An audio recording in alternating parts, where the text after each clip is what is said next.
Good morning. Welcome to a morning edition of the European Security Initiative Speaker Series.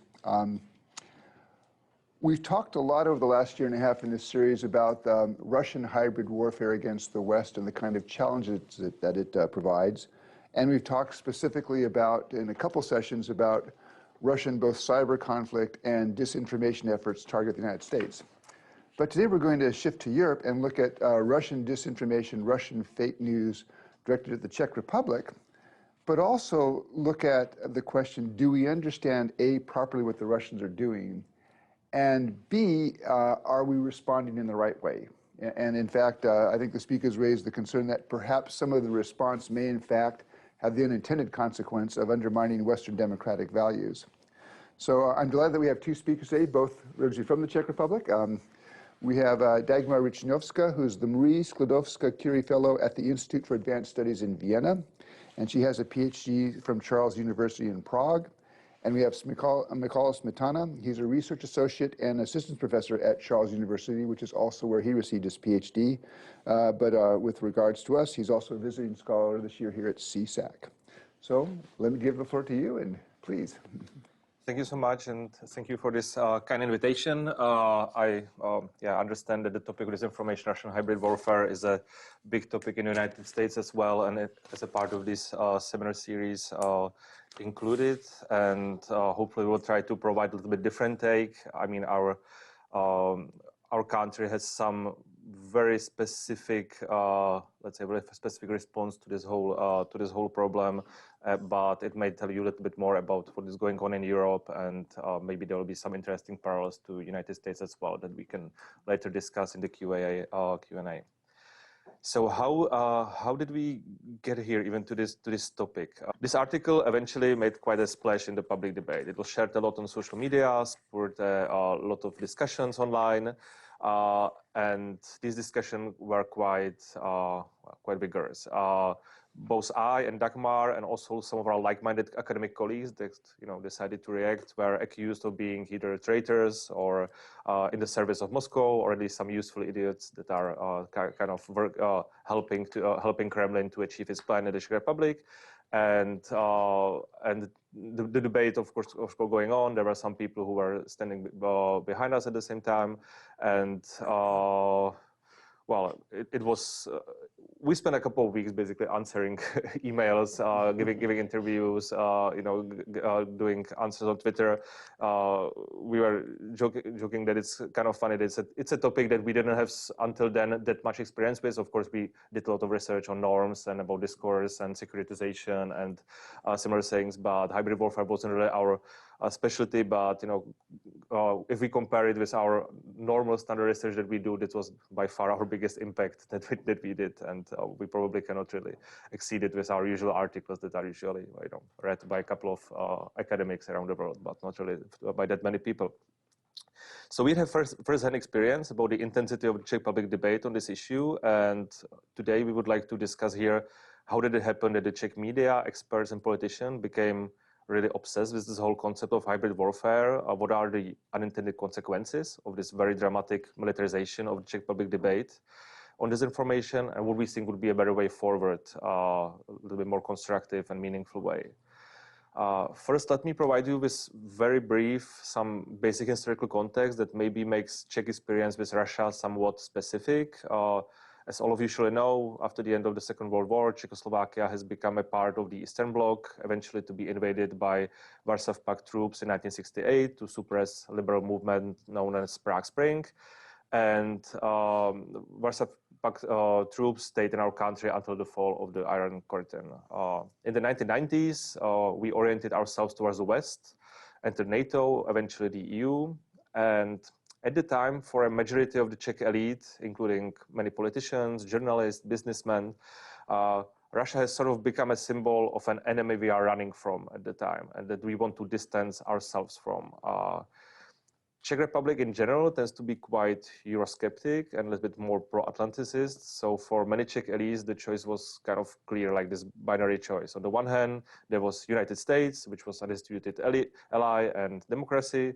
On the other hand, Russia was an old enemy and symbol of dictatorship, and they simply made this very clear distinction. And this has been evident in during several key events, such as maybe some of you remember attempts of George W. Bush administration to negotiate a third missile defense site in Europe.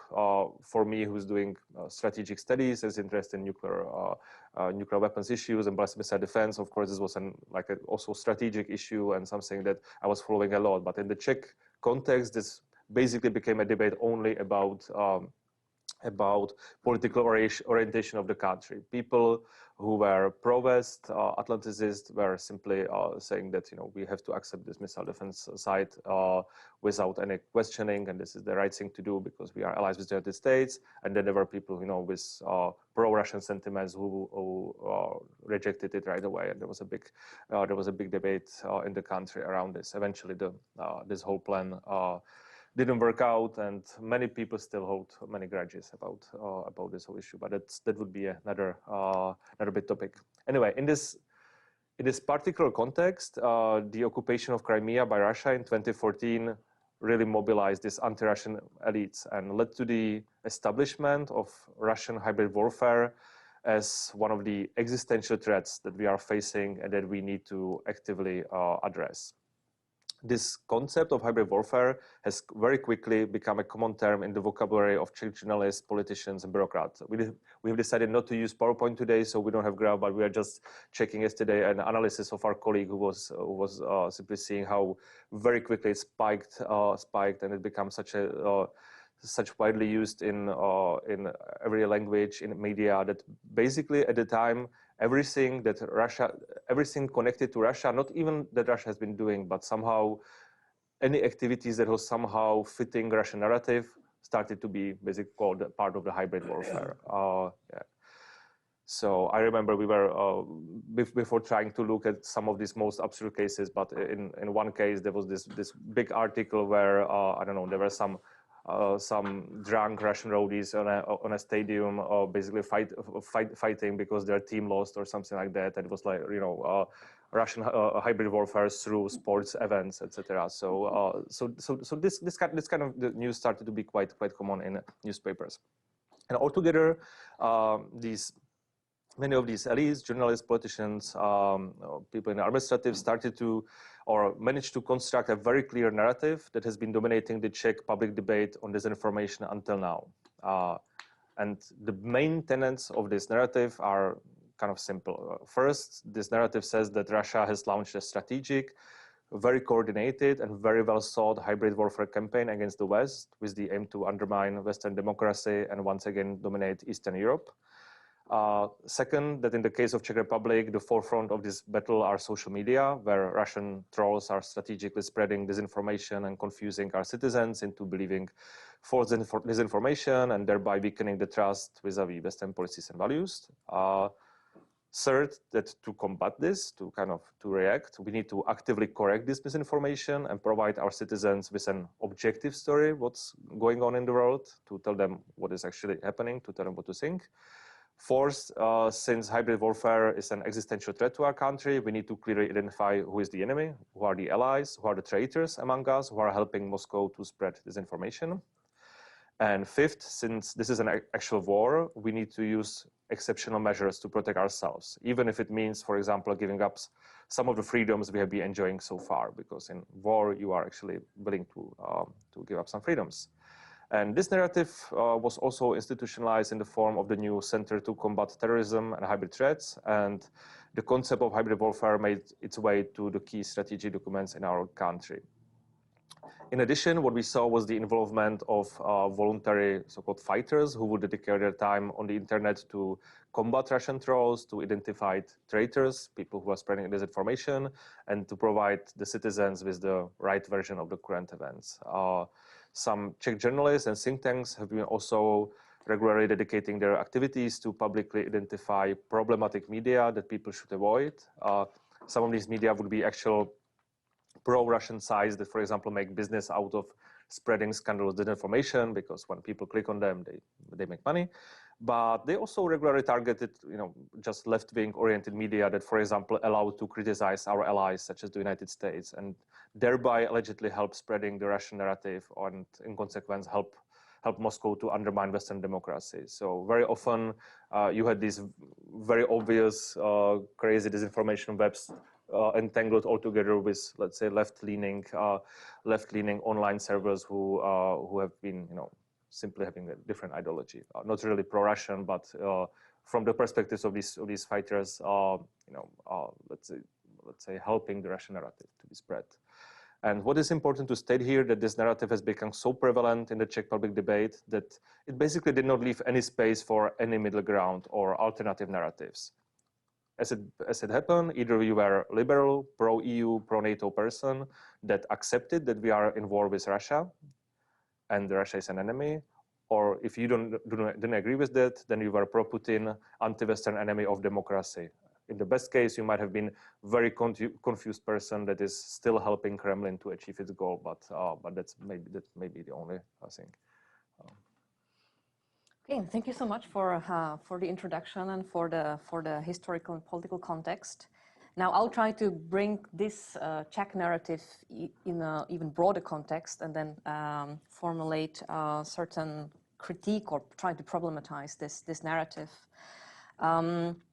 It really needs to be stressed that the Czech take on hybrid warfare, so to speak, is really quite unique even in the European context. The topic is much less politicized in countries which also have experience with Russia and which also have, let's say, negative political sentiment on Russia, such as the Visegrad countries. So, but for instance, in Slovakia, the narrative is much weaker, and it's more tied to the European context, while in the Czech Republic, it is really seen like the Czech Republic is target of Russian hybrid warfare. In Hungary or Poland, the issue is very marginal. It's not so much on the political agenda as compared to Czech Republic. As Michal said, the spread of disinformation and hybrid warfare is really seen in the Czech national security strategy as a security threat, because it is supposedly undermining the cooperative security mechanism in the West. This is the kind of causal claim that is being made in the strategic documents.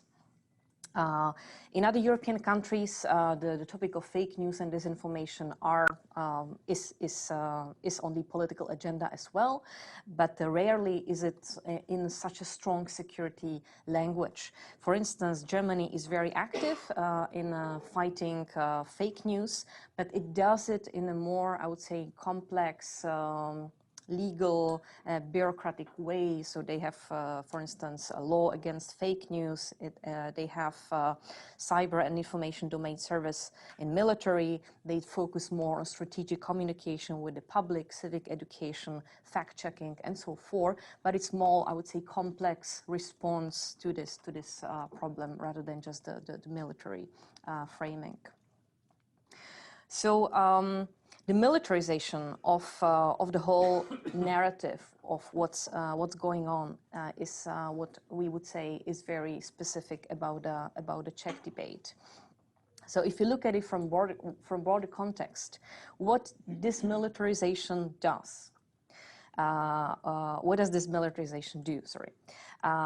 Well, we can say that disputes over the factual accuracy of news, of what is spread online, well, because this is mostly about the online sphere, started to be framed as, by security experts, by politicians, by elites quite broadly, as an existential clash, as a clash between active opponents of Russian aggression towards the West on the one hand, and supporters of Putin's regime on the other hand.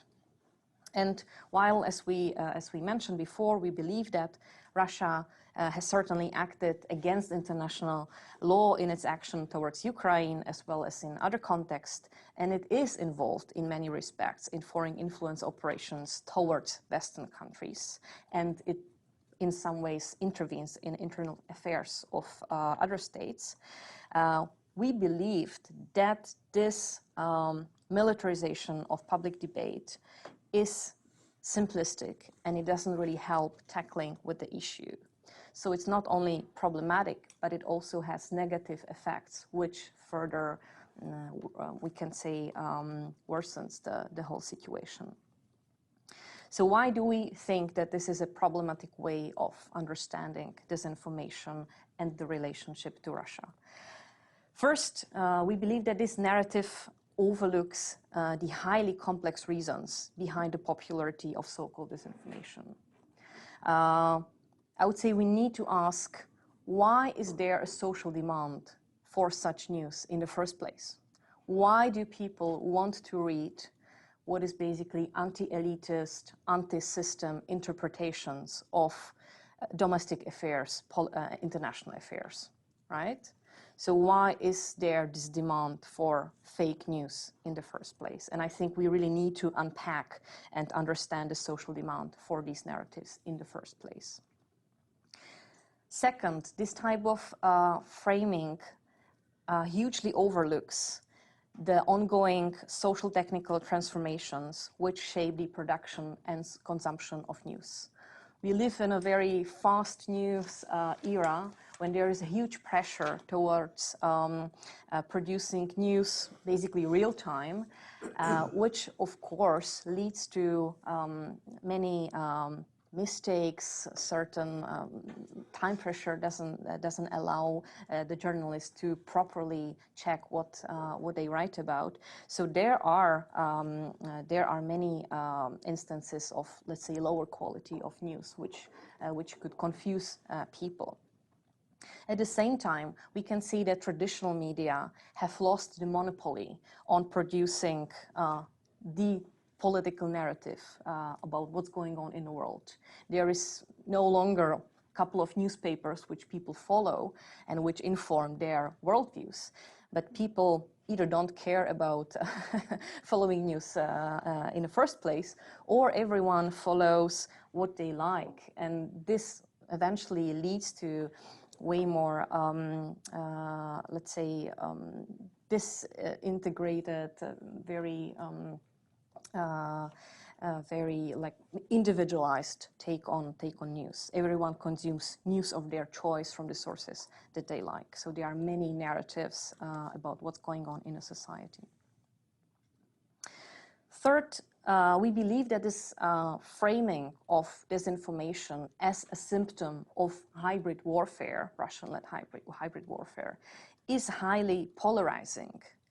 And it's important to realize that the very metaphors of war,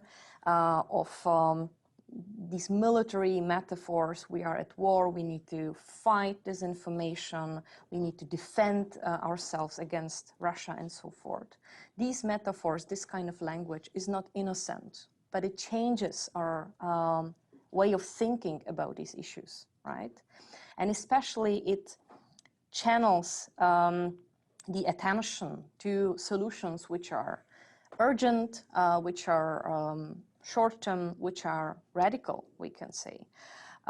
We need to act now because we are at war, there is this existential threat, so we need to do something. And of course, who should do something? Well, the military, the political elites. So there is no alternative. There is no space for middle ground, for questioning, wait, what is this actually about? How can we deal with this problem? If you are at war, you should act. You should not deliberate. Right?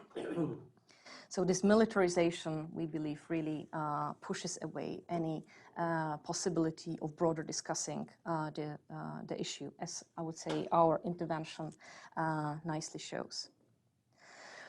Fourth, we believe that this type of framing is highly polarizing, which further deepens the social divisions and the societal polarization, which eventually breeds mistrust in political elites.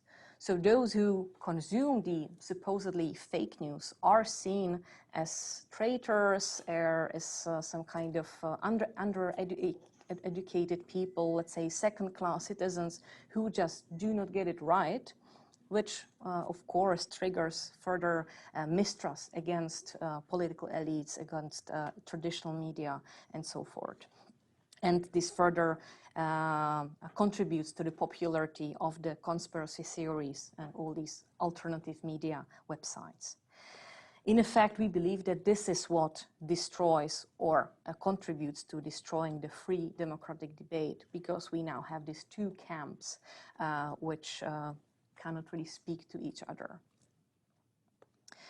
And finally, we believe that this framing doesn't really give us much useful tools how to deal with the issue of disinformation and the broader social context in which it is embedded. We don't think that fact-checking alone would solve the spread of the disinformation. Of course, in many instances, it is helpful, and to many people, it is useful to understand that this particular incident really was more complex than it was presented somewhere else. But people don't typically believe the authorities which are behind these fact-checking websites or organizations in the first place. They want to read so to speak, fake news because they like the sentiment of it, and they wouldn't be persuaded by facts, right? There is a very different demand for doing this. Similarly, there are like double standards on spreading inaccurate information. So if you are part of the anti-Russian discourse and you, let's say, unfortunately spread online something that is not fully accurate, it is seen as some unfortunate omission, as, you know, this is just part of the fast pressure towards fast media production. But if you are part of the anti-West discourse or seen as part of the anti-West discourse, then what you do is seen as a strategic weapon to undermine the democratic deliberation and seen as a weapon in this hybrid warfare. So all in all, as I try to explain, we believe that the framing of disinformation as a political challenge in terms of hybrid warfare is hugely unhelpful, and it very much narrows the complexity of the problem. So what we propose instead is to look at the topic as something that might be called information disorder or information chaos, and understand it as a structural problem, as a systemic problem in which the foreign involvement into media production and consumption is only one little part of the story, but that there are way more complex reasons behind this whole phenomenon. So this is in a nutshell the argument that we presented in the Czech public debate, and as Michal already revealed, it was not seen with it was not received with much support, and we think that it was not actually understood because we questioned some of the largely undisputed truths in the dominant foreign policy and national identity narratives, which eventually triggered such a heated reaction from diplomatic and expert communities and in the public debate. To be a little bit more concrete, we were accused of academic isolation or of not understanding the real threat, being just some isolated academics who just don't have the right information to see the sheer size of the problem. And some would even accuse us of co-option with pro-Russian forces who seek to undermine Western liberal democracy. And this spread also to the broader academic community, which we are still talking about very small community, to be honest. It's a small country, and there is like a small crowd of critically minded IR scholars who deal with this issue.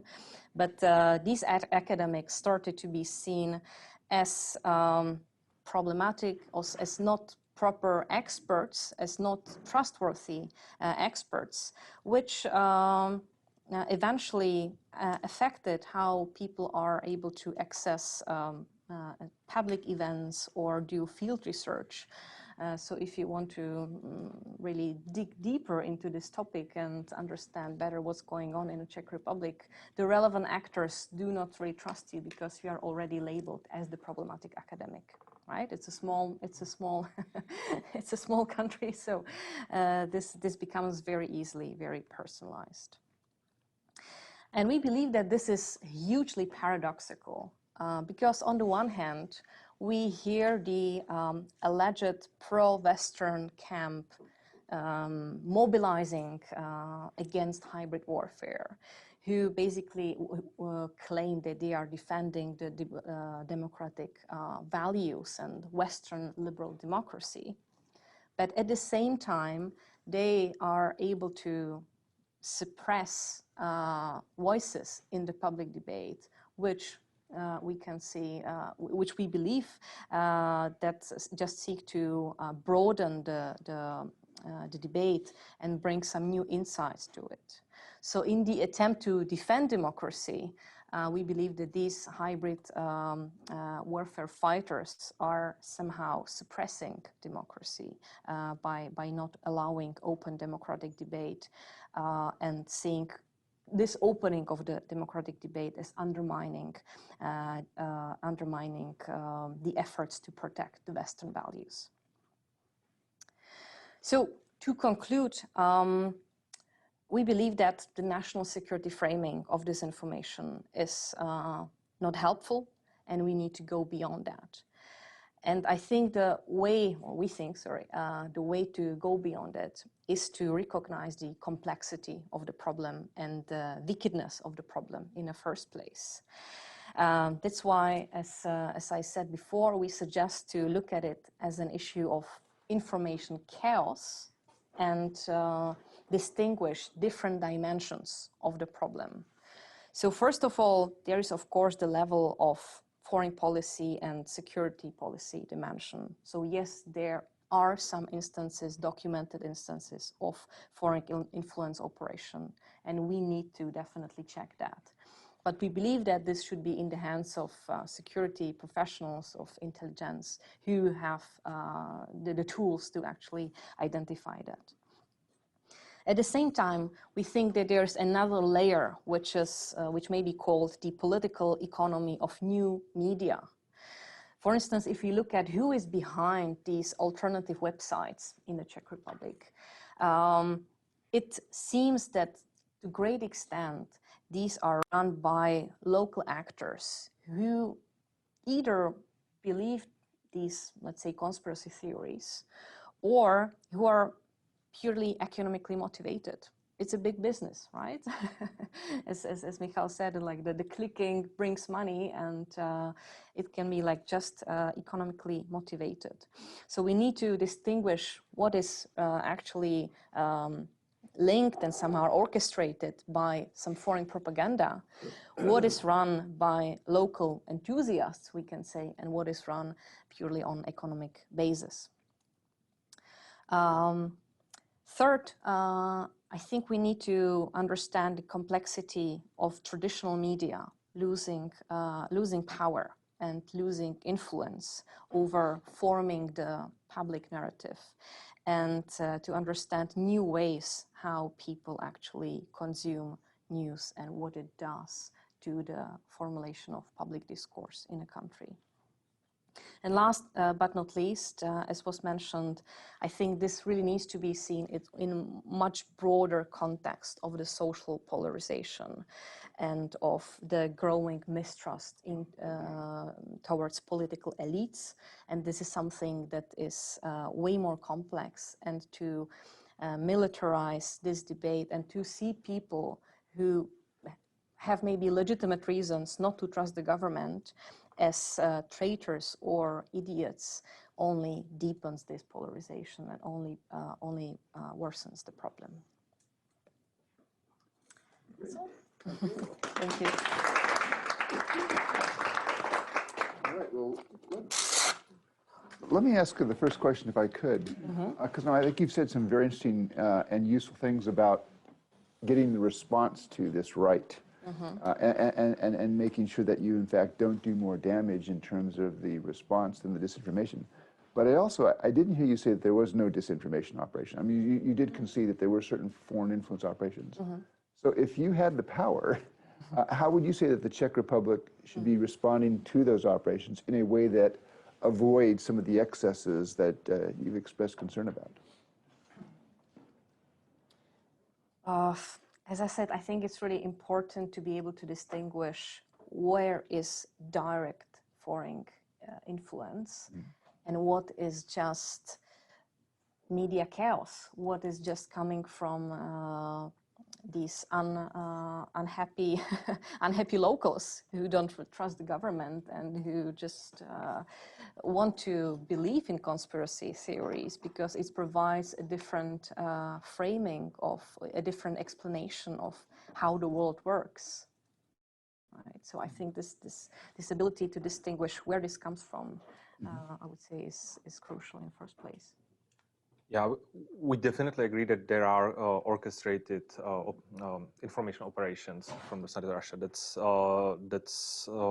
has been already mapped, and we have measures as a democratic country. We have security services, we have counterintelligence that is aware of this threat, and they have means to deal with that. There are initiatives on the level of both NATO and European, between European countries that are discussing these things. So it's not like we don't have that our own security mechanism would be unaware of this.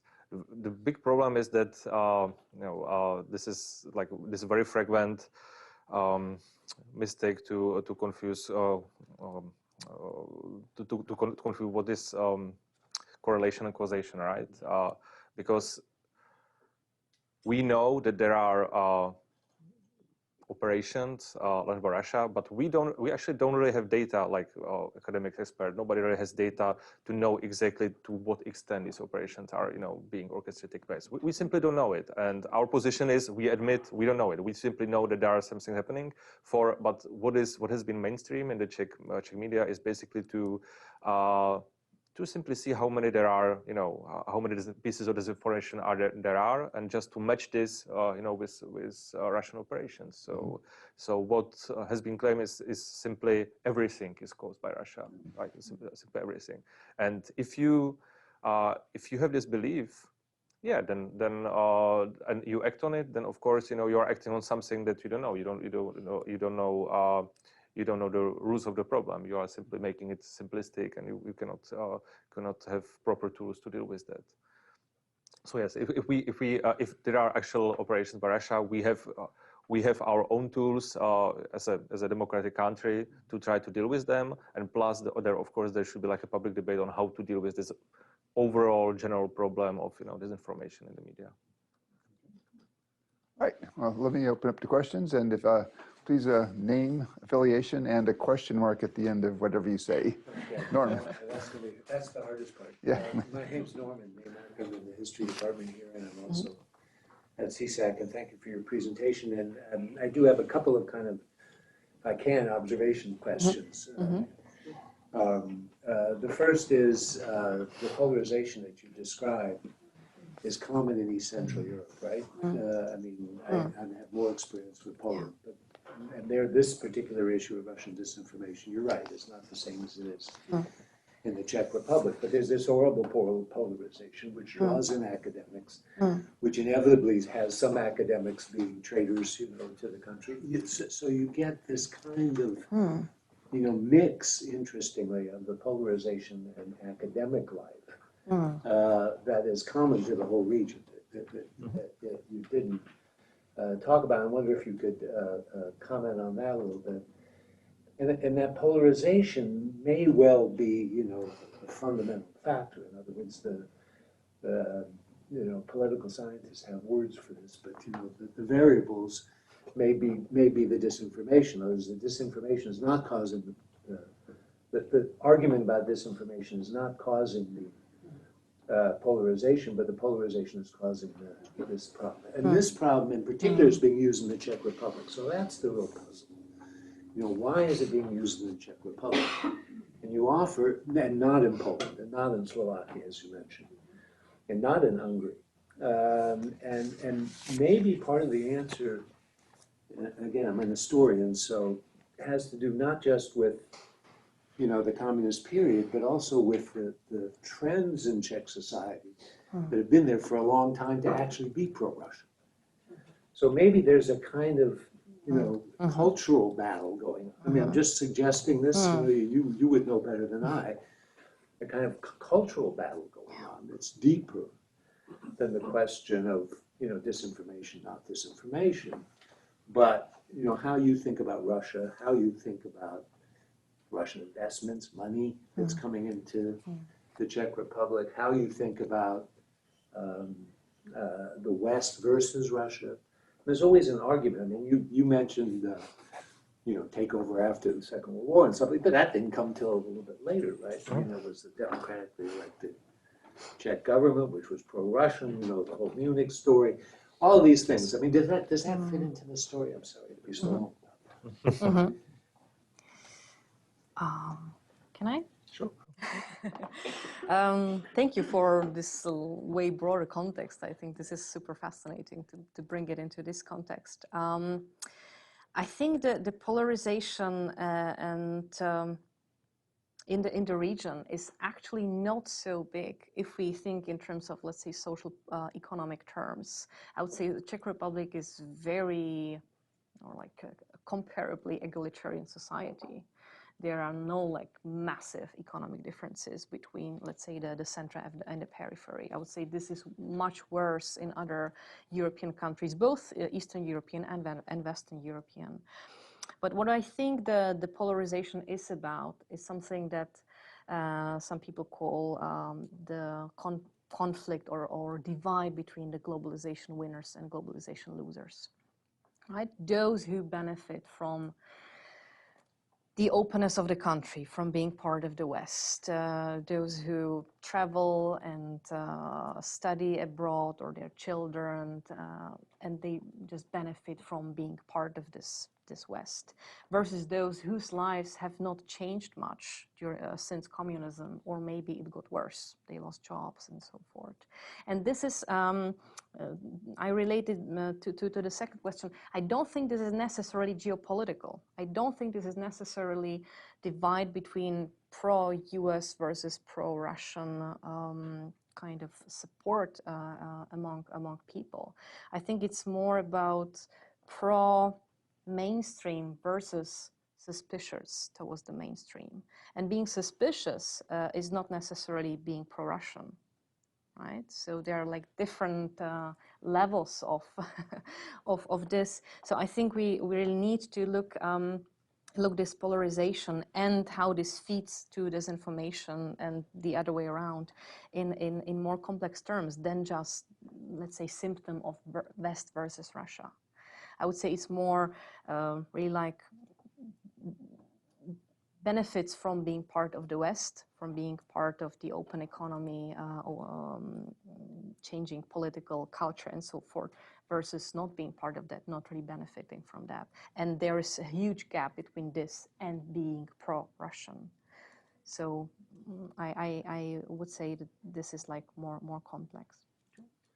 Yeah, I agree with everything what has been said. I mean, this polarization, the cultural one, definitely has very complex causes, or as you said, you know, there are many variables in play, and we could probably discuss this for a very long time, you know. But our argument in the piece is that in any case, whatever there are like these comparisons, the response that let's say the Czech elites are taking towards disinformation in Russia is necessarily deepening this polarization, because in the core of the narrative is that there are simply just two camps, and you have to choose. So, and if you are not fitting in the camp A, that means automatically you're in the camp B. So, I mean, so even people that would be somewhere, you know, on this very broad spectrum, you know, going towards the middle, are kind of pushed into being polarized, into being other side. So, I mean, this polarization can only be deepened by this. If I don't know. There are definitely different interpretation of what is going on in terms of foreign policy with Russia. I don't know if you read some political scientists in the U.S. like Mersheimer or similar people. If a Czech academic would dare to write something like this in the Czech Republic discourse, he would be simply labeled to being a agent of Moscow. There is no space for someone to simply say, look, I'm not really sympathetic to the regime. I think occupation Crimea is bad, but I can, for example, recognize that Russia has let's say some defensive perspective to in its policy, that it feels is being pressured by NATO or something like that. Any position of this kind is simply seen as being automatic pro-Russian. I know that even the fact that in our article we did not explicitly say aggressive policy of Russia, we said assertive. I think assertive policies of Russia. Even this interpretation was seen like being completely pro-Russian, because it was seen like assertive is something not so bad. And so unless you really take it as a simple case of this is being an evil empire that is aggressive and it's trying to achieve once again its dominance in the Eastern Europe, then you are simply put to the other camp. And this is hugely problematic, because obviously then some people, if they cannot find themselves to be on the spectrum where they want to be, yeah, then they are pushed to the camp that you don't want them to be pushed, and you have two sides, and this is what the polarization is about. Two questions. One kind of clarifying context. So my name is Nathan. I'm a grad student in the political science department. So one kind of clarifying question for context, and one maybe kind of question to comment on. First, just to compare to like the U.S. situation. In the U.S., we have kind of divided government, where you have very partisan within the government itself, and so you got a kind of mainstream media, which is kind of critical to the executive branch right now, and you've got a divided Congress. Is that the same case in Czechoslovakia, or is it very much the elites are all in the government are on one side, and then there's kind of academics that are branded outside. Just so I have the context of what you're talking about. And then the other question, it seems like this is largely a question about deliberative democracy and what democracy has to look like. And so there's a question of how much can a democracy maintain, of how much schism can happen between the democracy and still be effective. And I feel like that's a question. Maybe you got the idea of information chaos and the idea of political economy of the news. I guess your thoughts on is the proliferation of alternate means of getting information a good thing because it allows more people's voice to be heard, or is it a bad thing because it creates a social discord, makes society hard to pull off? So I appreciate kind of that thoughts on that. Kind of democracy and what's required for democracy to work question. You start. I'll start with the context. First to the clarifying question, I would say the elites are not much divided in terms of how this issue is understood. Most of the political elites, and there is really like a big network of additional actors who really support this discourse, think tanks, military experts, academics, and so forth. I would say they really support this discourse of hybrid warfare. At the same time, however, it needs to be said that, for instance, the current Czech president is somehow uneasy. He's not really part of this discourse, and his, let's say, foreign political orientation is not fully clear, even though Czech Republic is a parliamentary democracy, so the president that doesn't have really such a strong position, but he is seen more as like Russia-friendly, China-friendly figure, but I don't think he is really much shaping the domestic discourse. So there, in a sense, there is not a mainstream opposition to the hybrid warfare discourse. Regarding the question of the deliberate democracy, this is a beautiful $1 million question, right? And I don't think we are in a position of saying whether this atomization, as you describe, which is fueled by the current media consumption culture, whether it's something that is good or bad. It's just the political reality or the social reality that we live in. But we definitely see that this does not really contribute to the prospects of having any meaningful conversation or dialogue in the society. We see people being locked more in their echo chambers or social bubbles, and supporting the narrative, or supporting living in a specific narrative, versus being like able to really bridge to different bubbles, so to speak. Yeah, I would just maybe once again tie to our argument, or what was in the very core of the article. You know, when you say deliberative democracy, it requires deliberation, and this is where we see the clash with the militarization, because once you declare a state of war, even if metaphorically, then it's the end of deliberation, because, you know, with enemies you don't deliberate. With opponents, with your argument, you know, when you have an argument within deliberative democracy, it's possible to disagree with someone and to have a discussion. And of course, this discussion can be fierce. It can be, there can be a huge difference between right wing, left wing, whatever kind of axis you would like to use for the debate. But once you label the other side the enemy, then it ends, because, you know, talking to enemy is seen as a treason. Then there is no talking. So then either you can simply push the enemy into you know, accepting your argument and simply go on the other side. That's one option, or you just fight it, and that's the other option. So once you militarize the debate, then that's the end of deliberation. Then you have then you're at war, and this is what we have a problem with, because then the deliberative democracy cannot really have these main features that it's being defined by.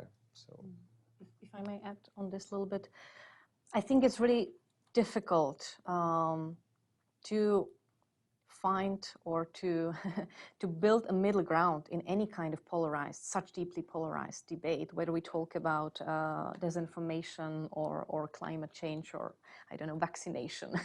we see on many examples that just the attempt to say, you know, it's more it's more gray rather than black or white, are rarely understood and accepted and taken seriously. So that's why we think that what can help the quality of deliberation is actually to dissolve the issue into more levels, into more dimensions, and then have separate dimensions, separate debates in these dimensions, and maybe in different communities. Maybe some of these topics really deserve to be discussed among experts, some among civil society, some as a public debate issue. But we believe that this big package is just too complex to be discussed. Like, what is the right approach to that? Back there, please. Yes. So I really appreciate the way that you're reframing this issue. I'm wondering, so if you could imagine a society where people take this as the way to look at disinformation, not as a hybrid warfare framework, do you see that the actual tangible responses, the interventions, the way that people are saying, you know, through media literacy or through counter messaging or through supporting professional media, you know, kind of journalist training and that sort of thing, do you imagine that those tangible responses would differ in any significant way, or whether this frame would open up new sorts of tangible interventions? I'll stop there. yes, yeah. I think so. I think you are going in a, well, what you suggest is really going in the right direction. And I think it's... Sorry? They already do that now with the hybrid warfare framework. I mean, that's kind of what... It's part of the story, I would say. It's part of the story. But I think what we need in the first place is to, it sounds very simple, but really to strengthen the quality of democracy. And I think if you have people who trust the system, who feel that they benefit from it, that they are part of the system, I think these people do not feel the need to look for alternative explanations of what's going on in the world. So I would say it's more about resilience and improving the quality of democracy and public debate, so that people do not really feel the need to go somewhere else for explanations, what's going on. So instead of fighting back, I would say let's focus on strengthening the good institutions, the good practices that we have developed in liberal democracies, which can mean many things. And what you mentioned, these things, I would say are helping that. But I would say there's different layer here as well, which really goes into the solving the social polarization and improving the quality of democracy. Yeah, I would like to stress one thing, because this whole framing of hybrid warfare, the problem is that it's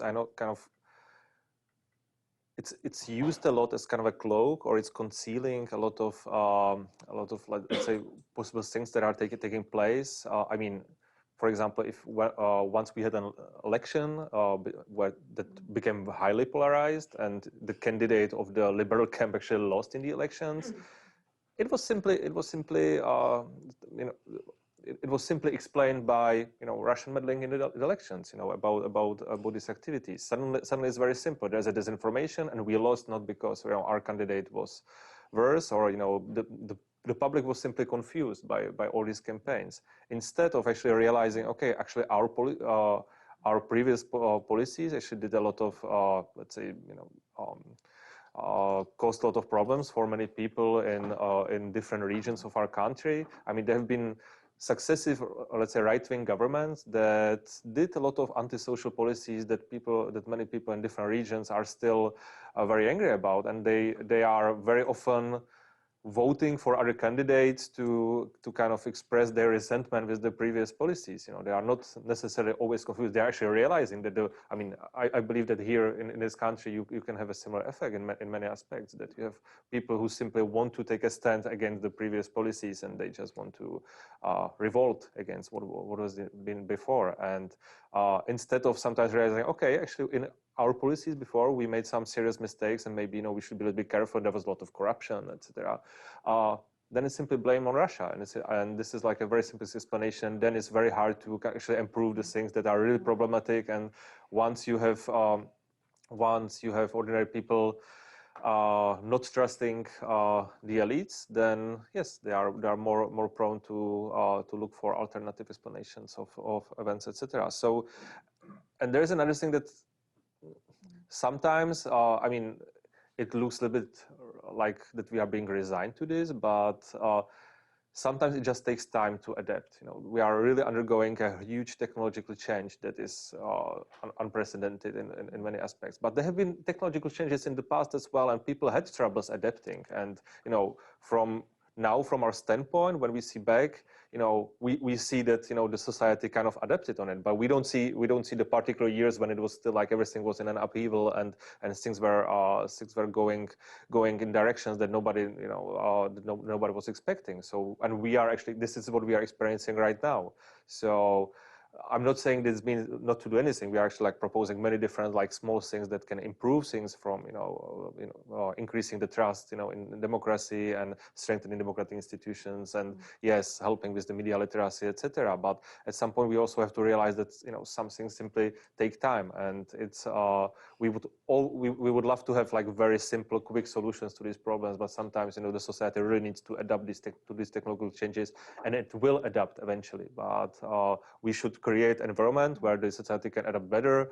We probably will need to experiment a little bit with this one, but we cannot always expect that these things will be solved. And it's important and there's one very important thing. Since the birth of this hybrid warfare narrative in 2014, or this is when it in our country became so dominant, everybody is hearing constantly that unless we do something, and it's a matter of weeks, months until we have it almost seems like the tanks are just like almost entering our country, and if we don't do anything in a couple of weeks or months, then we are completely doomed. And it's been 6 years, and this is when people are actually losing confidence that what these experts are saying is true, because they see, okay, so where is this urgency now? It's been 6 years and nothing really changed. There has been no like major shift, but the narrative is constantly the same. We are in a complete state of urgency unless we do something very radical now, unless we act very swiftly now, there will be a huge problem. But the problem is still not there. So then people are really losing trust, because they constantly are hearing,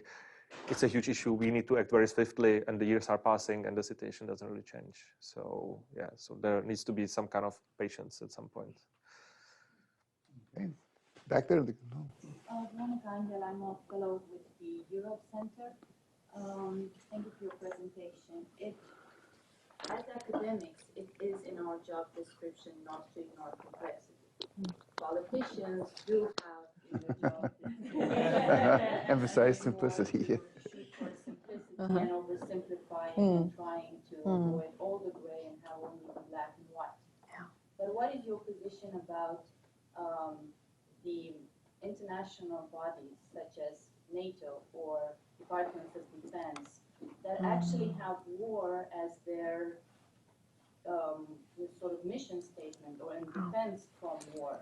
Should they ignore, according to you, the idea of integrating this in their defense and cyber strategies not included? Because, I mean, this is a loaded question. In a way, your proposal is not going against the idea of also using the cyber war narrative, but it's complementary to it because you can do that and include it in national strategies of defense and have that narrative, while at the same time, and this is ongoing, you invest in soft tools, you invest in better academic training to not have this sort of normative position pro and counter Russia, you invest in media literacy, you invest in better investigative tools for journalists and so on. And that is not necessarily framed in the idea of war, but it's complementary. So in a way, you also come from a polarizing position and say, get rid of that and do this. So why don't you two work together?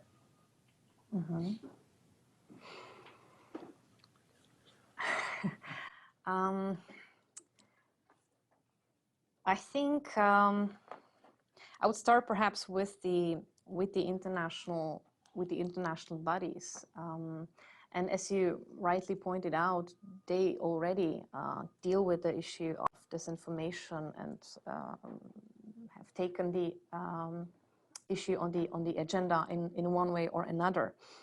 But I would say it's always very important to trace how a specific political issue comes to be dealt with in the realm of political governance, and who is dealing with it, what kind of bodies, what kind of experts, what kind of knowledge is being used in order to govern this issue.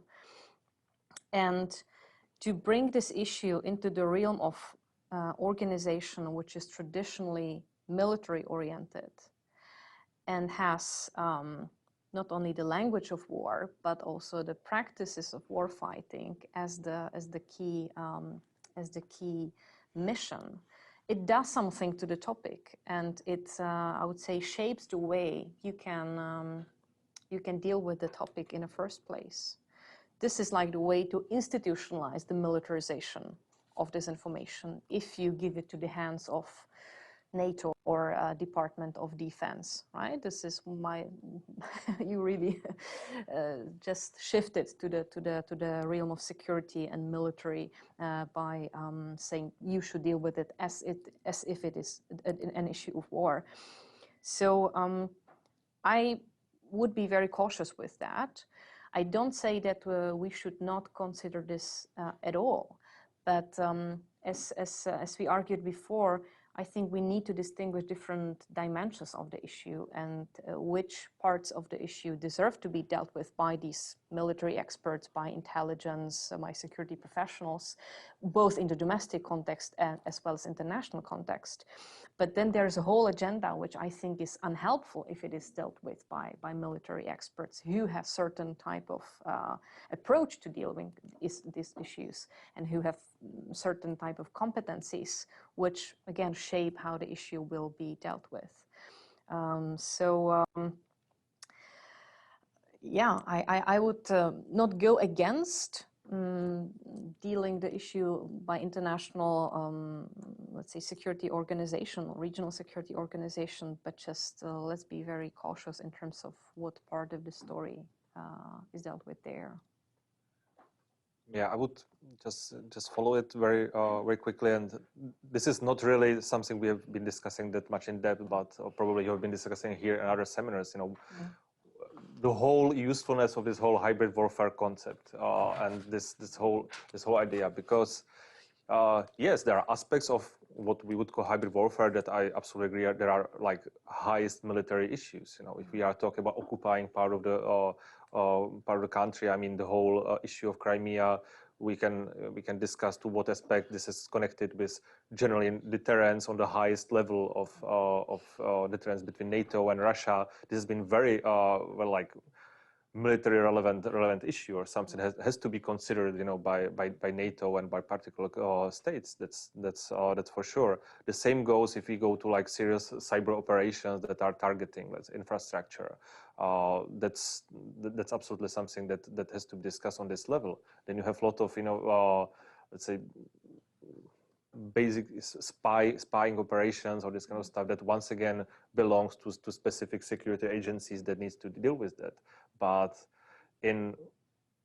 let's say in our country, the concept of hybrid warfare basically became so broad that right now what it means is that anything that Russia does and we don't like it, which for these people is basically anything that Russia does is part of hybrid warfare. Any kind of something that we used to call simply propaganda, and we just call it propaganda for millennia is labeled hybrid warfare. Any kind of activities, any support for any cultural activities, basically anything has become a hybrid warfare that Russia does. Everything is connected, and then once you see everything connected, then yeah, everything is war, and then it's completely difficult to disentangle it and have different parts of bodies dealing with that. I don't think military should be dealing with this basic propaganda. No.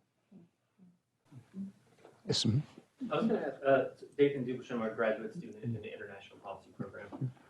My question has to deal with, you framed the argument two separate ways. One, you talked about being globalization haves and have-nots, and then you also talked about being pro-Russia, anti-Russia. And on the pro-Russia, anti-Russia line, you said something to the effect of, if you defend anything Russia has done, then immediately that means you must be in the pro-Russia camp. So if the opposite of pro-Russia is maybe like pro-US, is there room in the debate for being pro-globalization, but still being critical of Western nations and some of their policies? Or by default, does pro-globalization mean you have to be on board with all of the policies and perspectives of everything that's encompassed in that? Yeah, I think that's exactly the point. I mean, if I would, okay, I would consider myself, let's say, a little bit left-leaning academic who is definitely pro-globalization and is, taking advantage of globalization. I'm here as a visiting scholar, and I had the opportunity to travel the world, and in my job, I'm really taking advantage of globalization, and I'm very much into it, and. I am critical of, for example, many U.S. policies. I've been very critical, for example, of the war in Iraq in 2003, and then some other events. But that still doesn't. But I still feel like for many people, this automatically puts me into our camp, which is extremely problematic. If I would be choosing between living in the U.S. and living in Russia, it's a very simple choice for me. I would be living in the U.S. If someone would ask me, if generally you would have to say, okay, are you more sympathetic to U.S. or Russian policies? I'm very happy to say to U.S. policies, but it's once again it's a spectrum. I would, as an academic, as someone who is following current events in the world, I would like to have the position or the luxury to criticize U.S. when U.S. is doing things I don't agree with, and I would also like to have a position to actually say, okay, this thing that Russia did was actually constructive and meaningful. Right now, when I don't know, I'm in my research, I'm dealing with NPT and nuclear politics, and there it can be messy. At some point in nuclear diplomacy, Russia did some things occasionally that we could consider, I don't know, constructive at some points. For example, once you would admit that, you are suddenly helping the Russian narrative, Russian words, and you are put into this camp. So this is what you said is exactly our problem, that there is no real space for someone to find a space, somewhere on the spectrum. This is my problem. This is what we would call the destruction of the democratic debate. So in the alleged attempt to save democracy, you are kind of undermining it. And yeah, the middle ground, so to speak, is it's difficult to defend and to legitimize in this type of polarized debate. And there was one, I think for us, important argument in the article that we used is the difference between empathy and sympathy in the analysis. And for many people, empathy means something nice. When you're empathetic, you are actually being nice because you understand things. But for us, the difference is that I don't know, when Russia, for example, does certain policies in its neighborhood, whether it's towards Ukraine or other countries, we don't necessarily have to have sympathies with these things. But our point is that what we are trying to do for many so-called experts in our country, this is always simple. They always have a simple explanation. Whatever Russia does in its foreign policy, it's always an aggressive move in order to achieve dominance in Eastern Europe. Everything is explained very simply. But this analysis doesn't really tell us much. If we look at what was happening during Cold War, this has been very complex, and at the time we didn't really understand all the motives of Soviet Union at certain points of the history. At some points, there were Soviet politicians who were really thinking defensively, even if we were interpreting their actions as offensive. And this is what we are trying to do. When something like this is happening, we are trying to, as analysts, to think what Russia could think, what motives can be there. Does it have to be necessarily this motive? There can be definite motive. We are trying to understand it. This is the point. Any kind of attempts like this are basically called being pro-Russian defense, and this is problematic. What we are trying to do very often when analyzing Russia is to understand the motives. Even if we don't agree with the actions, that we are actually trying to understand underlying motives. Maybe they are aggressive, but maybe not necessarily. Maybe very often they are mixed. Maybe very often there are misunderstandings. Very often there can be different factions, fighting within Russia over the policies. So I think good experts and good analysts should try to distinguish this and understand. And this is what we mean by empathy, to try to understand what Russia can be thinking, what motives can it be, and this can actually help us. We want this kind of analysis to, and not to have experts who already know in advance the answer to the story. So yeah, I mean, for many experts, the answer. Whatever we do as a West, it's always benign and cannot be seen as offensive or aggressive. But this analysis makes no sense. If Cold War taught us something, then we know from history is that very often there's a lot of misperceptions on both sides, and it's very psychologically it's very natural to think about ourselves as those who has always the good motives, and others motives are suspicious, and this is once again problematic for the analysis. My name is Mohammed Hadidi, and I'm Stanford alumnus and business scholar in Earth Systems. So, given the picture that you painted of the situation in the Czech Republic, what is the attitude of what's happening now in the U.S.? And if I may ask, how do you compare the situation in the Czech Republic with the situation in the US?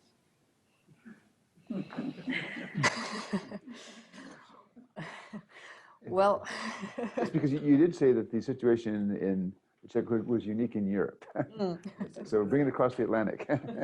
Let's cross the Atlantic. More polarized than we are. Actually, we would love to hear from you. We'd love to hear from you if what we are saying, to what extent it applies here. I mean, when I'm following the academic debate here, like between scholars or among scholars that are dealing with these issues, I kind of feel that there is much more space for the debate. That it's not that, but this is on the academic level. I had the same feeling when I was researcher in Germany, which is our neighbor in Europe, and there, for many of the opinions that we have already stated in the article, actually, we don't consider them controversial at all. Like in the German context, for example, where I've been doing my fellowship before, these opinions are kind of like middle ground academic opinions of academics, of let's say critical academics. Yeah, it wouldn't be anything special. In the institute where I was working, this would be considered. Actually, it would be considered a little bit dull, I would say. The arguments that we are making are very simple arguments that have been, they're based in this whole idea of securitization of different topics, and they are not like. For us, at some point, we actually felt a little bit awkward writing them down, or at least I did, because they seem to me so basic or so natural that they shouldn't be even spelled out. That is something that's been there for like a long time. I mean, this whole debate, about terrorism and similar issues. It's already been there before, and again, there were people who were simply saying, "Okay, I mean, we realize that terrorism could be a problem. We also don't like the idea of terrorists blowing up planes, but that doesn't necessarily mean that this response that we are doing is the right one."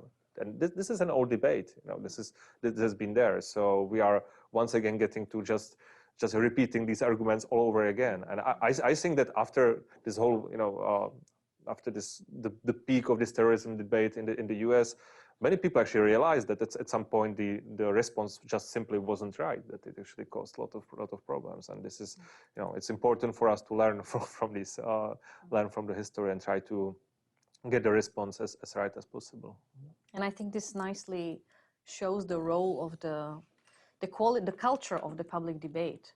And we, as we see on this example, I think in Czech Republic, the culture of public debate is still relatively weak, or it's something that is not so fully established yet, because the media, the so-called traditional media that basically got established after the end of the Cold War, have been run by these precisely like pro-Western elites who have relatively simplistic idea of the foreign political orientation of the country. Like as Michal explained, like Russia is the big bad enemy, versus West is the space to which we should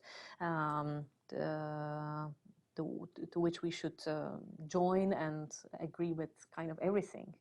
And these people then basically influence the quality of the public debate, because they have decision-making power over what is taken on board on the agenda in media.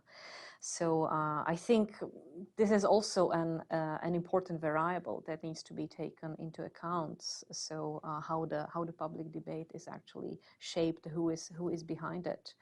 But if there's, I think, a common theme between the US and Czech debate that is worth focusing on is it's, I would say, the foreign political framing of what is basically domestic issue. And with the upcoming elections, I think this would become probably even more prominent in the US. So the attempt to blame what is not going well on some external influence. And even though there is arguably some kind of external influence, we cannot really blame everything on that. And so it's not all about international. It's not all about international politics. It's not all about some conflict, but there are like domestic issues which should be discussed in very different contexts. And I think this is something that both of our countries are still struggling with, how to distinguish that. My name's Heather. I'm a member of the public, and I wanted to go back and revisit maybe the origins of this militarization of the hybrid warfare. I get the historical precedent for not trusting anything Russian, but I also, when you talk about some of the broader social trends and then information chaos and globalization, I see a lot of times a response to upheaval is often you can have an authoritative response or you can have an authoritarian response. And it almost seems to me like this militarization is an attempt to authoritatively gain control, but it turns out to be authoritarian because we're saying it's our way only. And I'm wondering if, I mean, it almost sounds a little bit like runaway paranoia at this point that you're trying to counter. But I wonder if some of the origins of that are just this really desperate desire to take a seemingly chaotic situation and try to impose some order on that. I'm wondering if that's just an angle that you considered at all, or? Yeah, definitely. And I think here the problem, which is not only Czech problem, is the ability or maybe inability to distinguish between systemic causes of certain issues and problems. Because I think both elites as well as public prefers to see some concrete actor behind what's going on or what's going wrong, right? That's why some people love conspiracy theories, because conspiracy theories point finger to specific actor and say there is some hidden group which is running the world and they are behind the bad stuff, right? Because this is a simple way, kind of fairy tale way how to explain the negative phenomena that we are dealing with. And what we try to argue for is opening the debate for the systemic causes of what we call information chaos. And I think once you acknowledge that there are multiple reasons behind the rising popularity of disinformation, it becomes way more difficult to resort to authoritarian measures that would target specific practices or parts of the society. So that'd be my take. I really like this authoritarian framing. I made a note and definitely use it somewhere. Quote you in the future. I mean, of course, like I need to stress that when we say that there are, like different opinions are being stigmatized and criticized, are pushed out of public day. Obviously, we are not trying to imply that there are like some really serious consequences for us. Nobody's putting us in jail or there's nothing. I mean, it's definitely not at like a huge level. It's more about that some people are pushed out of the public debate, and it's making their, let's say, academic or life more complicated. Yeah, I mean, I don't want to dramatize it also on our end, but there are like real consequences. I mean, for example, right now we have been discussing with two of our fellow academics from Prague the possibility to maybe writing an article on these issues to foreign policy or some similar like outlet abroad to maybe like provide some kind of analysis of this kind for an audience, because so far we have been mostly writing about this in the Czech context and Slovak context, etc.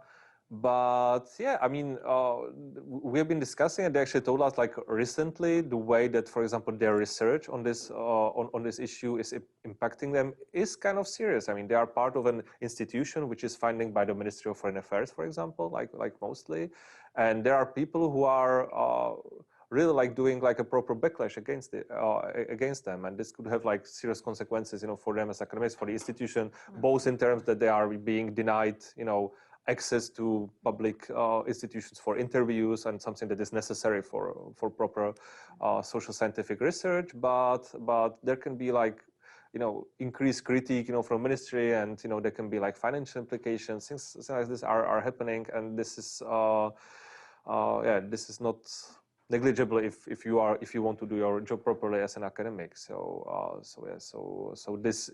what we call the stigmatization of like different of these opinions can have some real consequences that could be in a way authoritarian. But of course, once again, we are we don't want to over dramatize it on our side as well. Of course, we are free to I mean, we are, for example, and this was problematic, for example, some people are denied access with these opinions to some mainstream media, but that doesn't mean all of them. We actually, after publishing this, we have been like several times invited for interviews and invited to write these pieces to other media. So of course we have an access to public debate. So so it's there. But I mean, just the fact, when I go back to the very beginning of the story, just the fact that you have a big liberal media that calls itself, like a liberal newspapers that wants to have a debate, and you have an editor who basically tells you, okay, so either you write into your article that we are in war with Russia, or we don't print it.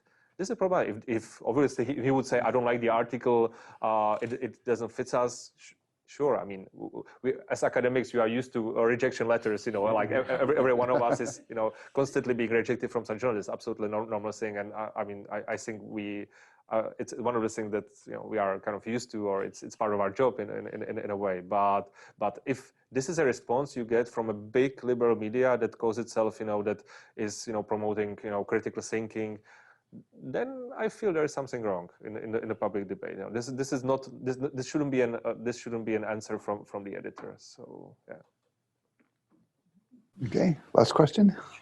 So I really appreciate that you brought attention to that there's multiple reasons for disinformation spread. So there's economic benefit, there's ideological benefit, and then there's fanatical or misinformation consumers. And looking at those three different categories, what role, or is there a role for the European Union in addressing these? Because the source of these things may be coming cross state lines across countries. So what role does the EU have? It's an excellent question, and honestly, I don't know. I feel that if we once again disentangle the problem, then there is always a space to debate it in different spheres. Exactly as you said. I mean, in many aspects, we have to understand this whole disinformation for some people has actually become a certain business, rather than being a paid agents of Moscow. They actually realized, okay, if I produce these bombastic, kind of fake news articles, people just click on it, and it's a big income for me. So it's happening. So if we disentangle this whole problem into these specific problems, that may be a debate on the EU part as well. I would be lying if I said right now that I have very specific idea what EU could do. And I mean, obviously this is discussed on the level of EU in general. It's very important for I think to definitely have a debate within the EU how different countries are dealing with these issues. I mean, there's been a lot of praise, for example, on towards Finland, how they actually managed to defend themselves against disinformation. And I'm no expert on Finland, so most likely there will be someone in this audience that can tell much more about this. But from what I heard, from my colleagues, it's that they completely avoided this whole war framing, and they actually managed to simply invest a lot into education, and just I mean, the last analysis I read is that simply Russian disinformation don't really work in Finland. It's not like it's a minority issue. They just simply don't penetrate through the society properly. So so there may be, on the EU level, what can be done is definitely to be learning lessons from other countries about how they deal with that, because every country has very different experience, and it needs a proper research. Very often what we see in the newspapers about research is, okay, we found this amount of false articles in the media. That means that Russia has spread this amount of false articles in the media. This is the end of the analysis. And but what we are interested in are this kind of analysis, for example, that one of our colleagues did in Slovakia, where he was trying to check what kind of people are spreading this information, and he didn't really find a correlation between pro-Russian opinions, but he found a correlation between the trust into government, and this is very fun. So people who were spreading this information were not necessarily all pro-Russian. This wasn't the variable that was playing the role. What was playing the role is to what extent they actually trust their own government. So these are the things that we need to find out more about. I'll perhaps add slightly bigger picture to what Michal said. I think what EU or national governments or the West, if you like, can do is to come up with some positive identity, narrative, and positive vision to which they can mobilize people. Because it seems that the disinformation are nowadays actually driving to some extent the agenda, and the fact-checking is nothing but reaction to that, saying it's not like that, it's different, it's more complex. But what I think is really missing, certainly in the European context, is some positive vision of the future, which people can really relate to. And once they relate to this positive vision, again, they wouldn't feel the need to go to different sources and look for different interpretations of what's going on and how the world should be organized. And I definitely miss this in the European Union, this kind of positive vision, which people can work towards and feel affiliated to. So I see definitely a role for the EU as well as other bodies to build this type of positive identity, positive vision for the future, which could then definitely change the way that citizens relate to governments and trust the governments in the first place. Okay, well, please join me in thanking our speakers. They're very